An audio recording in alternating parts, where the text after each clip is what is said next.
Donc, c'est le comité départemental des enseignantes pour la promotion de la scolarisation des filles qui prépare sa deuxième édition, 48 heures de la SCOFI de Bambey. Donc, j'ai à ma droite Mme Seynabou Dieng, la chargée du suivi scolaire, et à ma gauche, Mme Dabadou, la secrétaire générale adjointe. Nous sommes ici pour représenter tout le comité, toutes les enseignantes qui sont dans cette association. Donc, aujourd'hui, vraiment, nous préparons un événement d'une importance capitale, avec comme thème l'importance de la pièce d'état civil dans les procédures administratives. Vous savez que la pièce d'état civil constitue un obstacle à la scolarisation de tous les enfants, des enfants en général. Parce que dans notre département, la majeure partie des enfants ont des difficultés pour faire leurs examens faute de pièces d'état civil. Alors que c'est le droit de l'enfant, alors que le droit est fondamental. L'enfant a le droit d'être déclaré, l'enfant a le droit d'avoir une pièce d'état civil, l'enfant a le droit, c'est un droit fondamental. Alors, on ne doit pas le priver de ça. Donc, c'est la raison pour laquelle, cette année, on a pris ce thème pour qu'on puisse sensibiliser davantage la communauté, les populations, les parents d'élèves, les enseignants, pour que vraiment toutes les organisations de la société civile, la communauté, vraiment apportent leurs pièces à l'édifice pour que ce problème soit définitivement en règle du département. Donc c'est une fête de 48 heures. Oui, c'est une fête de 48 heures, ce sera 2 jours. Et je recevrai le soin aux autres vraiment de venir sur le programme. Maintenant, cette fête nous permettra de primer 200 enfants qui se sont distingués dans les matières scientifiques à travers les 12 communes du département de Bambey. Pourquoi? Parce que vous savez que les matières scientifiques constituent une bête noire pour beaucoup d'enfants. Alors qu'il faut que les enfants sachent que c'est des matières comme les autres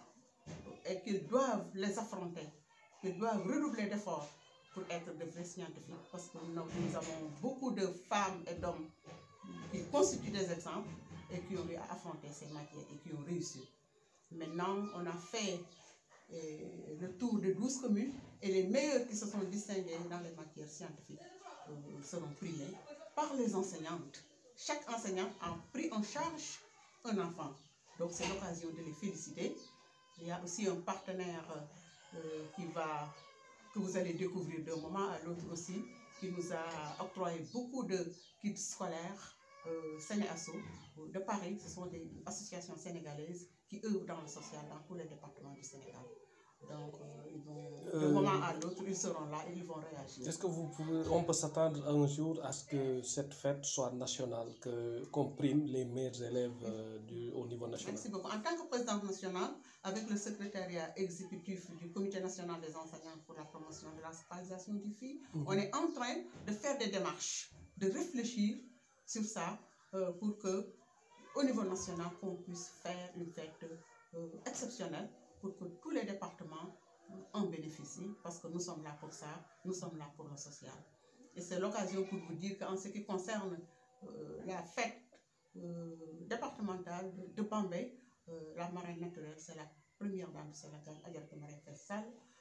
présidente de la Fondation Servir le Sénégal, qui a toujours été la marraine d'ailleurs. Et aujourd'hui, comme on parle de genre, qui parle d'équité, qui parle d'égalité de genre,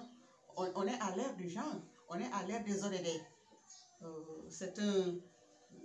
C'est une priorité pour le président de la République. Donc on ne doit pas nous focaliser seulement chez les filles, mais aussi les garçons ont leur part. Donc on prie garçons et filles. Et vraiment, on va dans le même sens que le plan Sénégal émergent pour respecter les ODD 4 et les ODD 5.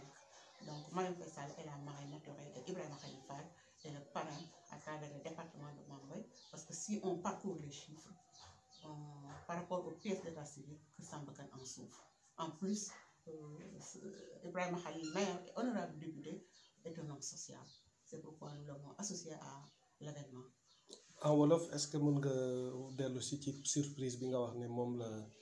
avez surprise, bi may am na suñu ay partenaires yu jógee France vraiment agir dans le social à travers le Sénégal ñu tudde leen Sénéasso donc je pense que actuellement ñu ngi ci yoon wala léegi ñu yegg si bon dañuy agir dans tout le Sénégal département bu nekk rek dañ fay agir sur le plan de l'éducation sur le plan de la santé dañuy agir partout ñi ngi fi dinañ ñëw nañ jël en charge 80 enfants yi nga xamante ni déwén première la ñuy def pour nous soutenir et soutien boobu ñu def dañ koy def partout parce que avant ñu ñëw Bambey am na feneen fu ñu war a dem pour soutenir leen ndax seen liggéey loolu la c'est une association sénégalaise des enfants des jeunes garçons des jeunes filles très déterminés à la cause des enfants en général à la cause des populations. Merci. Ok. di woo toutes les enseignantes toutes les bonnes volontés wala askan bi ñu may seen deret Mun nga revenir ci tuuti rek. Vendredi bi commencé waatal ci vendredi. incha allah dañuy maye deret ñu ci woo askan bi yëpp ak tous nos enseignants et enseignantes ñu ñëw maye seen deret ngir ñu En particulier Bambey gépp. Bambey yëpp waaw donc en particulier Bambey ngir ñu mën a sauver des vies à doomu aadama yi à la mairie yi koy def incha allah à partir de 8 heures loolu mooy journée Du vendredi. vendredi incha allah léegi te ëllëg sa le samedi 11 mooy jour fête de l'excellence bi voilà incha allah suñu ci yàlla yóbbu ci la ñuy déggal suñu doom yi primé 200 élèves très excellents et qui sont distingués dans les matières scientifiques et qui sont les meilleurs du département. On ñu ko soxna Adja waxee sànq suñu grande sœur la présidente donc di ci woo ñëpp di ci invité ñëpp ñu sargal suñu gone yi au stade de sport de Bambey moo dem rek crédit mutuel bi. Ban heure lay commencé. Incha allah à partir de 8 heures nous serons sur place vraiment di ci invité ñëpp di ci woo ñëpp vraiment ñu ñëw sargal ñu suñu gone yi incha allah police ba jàmm incha allah. jërëjëf. Merci. delloo nuyu ñëpp di sant ñëpp particulièrement Adja Awa Diop présidente madame Diagne national ci initiative bi nga xamante ni ci moom la ko yàlla jaarale di ñaan yàlla réussite bu éclatante ci suñu 48 heures yooyu de la SCOFI départementale de Bambey pour réussite boobu nag ñu ci woo toute la population de Bambey képp ku yeewoo Bambey ak environnement même sax suñu mbokk yi nekkul Bambey ñu ngi leen ci woo pour ñu ñëw assister ci fête bi participer ci le 11 population Bambey yëpp ci stade omnisport bu Bambey comme ni ko sama sœur Séné bu waxee mu ngi del rek def crédit mutuel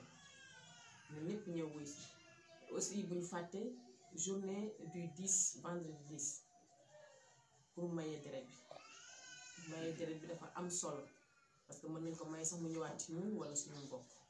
kon boobu bés boobu à partir de 8 heures ku ko mën muy kuy liggéey marché muy kuy liggéey sa bopp muy kuy enseigner ku mën rek incha allah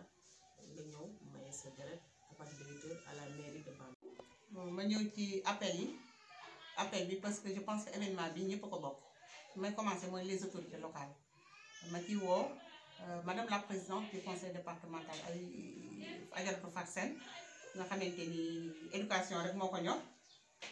di ci woo monsieur le maire Ganda Mbaye maire de la commune de Bambey di ci woo honorable député Aïssatou Mbodj présidente AND di ci woo honorable député Pape Abdou Khadir Mbodj di ci woo préfet du département de Bambey di ci woo le CDD di ci woo haute conseillère des collectivités territoriales Adjaratou Ndioba Dam ñu naan ko Fatou Sène di ci woo tous les 12 maires du département de Bambey ñëpp mënuma leen lim ku lim da ngay juum di ci woo le ministre conseiller spécial du président de la République monsieur Mor Ngom di ci woo nag toutes les autorités en somme les chefs de quartier les chefs de village les imams tout le monde le CDD comité départemental de développement nga xamante ni préfet moo ko jiite di woo jigéen di woo góor di woo tous les enseignants au niveau national di woo madame la première dame du Sénégal di woo ministre Zahra Iyane Thiam di woo ministre Dame Diop mi nekk ci région bi di woo le directeur du COUD Moustapha Gueye di woo responsable politique Fat Diagne di woo ñëpp bàyyiwuma kenn dans la région képp kuy nekk ci région bi di woo Aminata Tall di autorité woo nañ la ci bés boobu di woo aussi le recteur de l'université ak képp koo xamante ne rek yaa ngi université Bambey yéen ñëpp ñoo ngi leen di woo ci bés bi di woo jigéen ñi di woo góor ñi di woo ñëpp bàyyiwuñu kenn ku lim da ngay jiw en tout cas kuy autorité fii woo nañ la ci bés boobu ñu ñëw jàppale ñu parce que bés bi seen bés la te la SCOFI travaille dans le bénévolat ci suñu poste la ñuy jëlee di lancer un vibrant appel à tout Kër Samba Kane parce que nag seen maire moom lañ ko parrainé kon je pense que war ngeen def une très grande mobilisation gunge ko ci bés bi tous les maires des 12 communes def mobilisation gunge ko ci bés bi ndax bés bi bésam la di ko gërëm di ko sant ndax sagal nañu sargal nañu bëgg jëmbale jóge ci moom. li may gën a insister mooy la presse képp kuy journaliste nekk fi au niveau local ak régional war naa la parce que yëf yi seen jëf la te événement kat xorom ngeen fi ngeen la presse bu ngeen ñëwul je pense que bu saf xorom kon ñoo ngi leen di lancer un vibrant appel yaru ngeen ah xam ngeen li ngeen di def te muy ngeen seen liggéey kon suñu sañoon yéen ñëpp ngeen teew ci bés bi sans distinction et sans ségrégation merci beaucoup.